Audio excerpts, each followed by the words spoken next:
are some truths that Africans who have not been to Europe need to know about Europe. Number one, Europe has no borders. While European countries came together under the Berlin Conference to split Africa into colonies with strict borders, their own borders have stayed wide open to each other. Number two, tourism is one of the best generators for economic revenue, and at the expense of Africa, Europe is still up to date, accumulating huge chunks of revenues from copied plastic pyramids, display of African art in museums, astrological buildings and walls. And while Europe doesn't have so much to offer as far as natural tourism is concerned, they have successfully used mainstream media to lure people into their airports daily because they know that it is where energy goes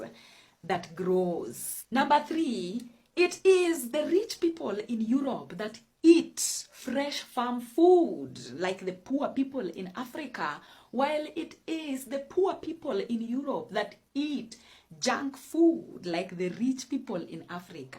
In Africa, it is mostly the rich that deal with issues obesity, while in Europe, it is mostly the poor that deal with issues obesity. At number five, in Europe, they live by the slogan of pay as you live because they have no ancestral lands. Average people have to work 2 to 3 jobs just to be able to afford the bare minimum.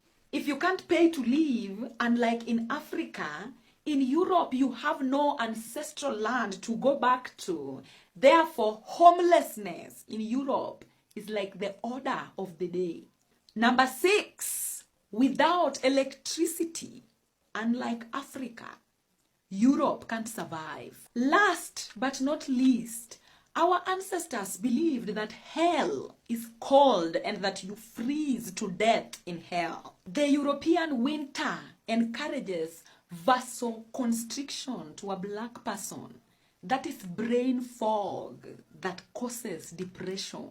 But the saddest news was learning about the heat wave caused by most streets being majorly concrete. So during summer, the concrete absorbs so much heat that people fall dead on the streets.